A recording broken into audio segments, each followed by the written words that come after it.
informés. Ah non, pas du tout. Non, non, par contre, et je réponds en partie, c'est qu'il faut savoir aussi se protéger. Et c'est vrai que, en fait, on ne sait pas toujours comment se protéger. Je veux dire par là qu'il y a un moment donné où on passe du domaine privé au domaine public, parce qu'on sort un bouquin, un film ou autre. Et c'est vrai qu'on n'est pas forcément préparé à ça. Et moi, j'avoue que, bon, au départ, c'était plutôt tout le monde est beau, tout le monde il est gentil. C'est pas de la naïveté, c'est que tout ce qui est mesquin ou retors m'intéressait pas. Et je me suis aperçue qu'on était entouré quand même de choses un petit peu curieuses et qu'il fallait vraiment se protéger. Éric Bertrand, est-ce que vous auriez rêvé, vous, d'avoir une cliente, donc son ex-amie, hein, vous demandant, vous payant comme ça 250 000 francs par mois? Pour me rémunérer 250 000 francs, pas de problème. C'est les tarifs moyens. Voilà, pas de problème. Prêt à tout pour ça? Ah non. Par contre, non. Surtout pas les écoutes téléphoniques. Ça, c'est totalement illégal, quoi. On ne peut pas se permettre de faire ça. Déjà, il faut rentrer dans un lieu privé, on n'a pas le droit, on fait atteinte purement et simplement de la vie privée.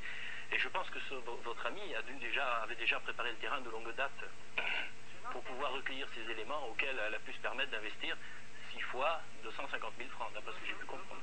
Minimum, puisque minimum. 6 mois de cassettes retrouvées, mais voilà, la commande a oui, plus longue. Enfin, elle avait dû gravir autour de vous et introduire quand même, donc, si j'ai bien compris, un policier, c'est ça, qui lui faisait le... Mais non, le policier travaillait pour la société. Oui. Ah, le policier travaillait. Est-ce que ça arrive souvent, c'est la question que je voulais vous poser à l'un ou à l'autre, ou à Alain Bensoussan, est-ce que souvent vous avez ce qu'on appelle d'ailleurs les ripoux, hein, c'est ça? C'est le policier qui travaille. Vous me regardez, moi. À la télé, oui, à la télé. À la télé, j'en connais des ripoux. C'est pas le métier de monsieur. Mais... Vous allez vous désolidariser de non, pas du tout. Non, je le dirais. Non, mais comment un policier, est-ce qu'il y en a beaucoup qui sont, enfin, on en a entendu parler. Il y a pas mal d'affaires, malheureusement. Malheureusement, en plus, on a et on voit bien la discussion ici, tout le monde ne prend pas la vie privée avec, je dirais, le sacré avec la vie privée. Parce que le droit va beaucoup plus loin et ne le prend pas avec, je dirais, tous ces sourires. Je crois qu'il faut dire, il faut que tout le monde comprenne que c'est un interdit fort.